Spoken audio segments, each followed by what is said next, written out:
How to replace a mechanism spring.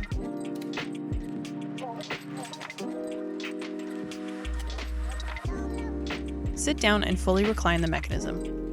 This will provide access and release tension on the mechanism spring.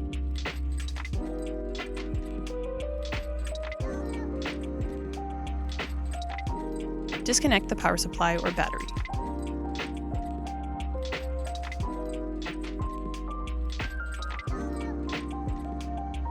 Reach under the footrest and seat to remove the broken spring. Install the new spring. Reconnect the power supply or battery.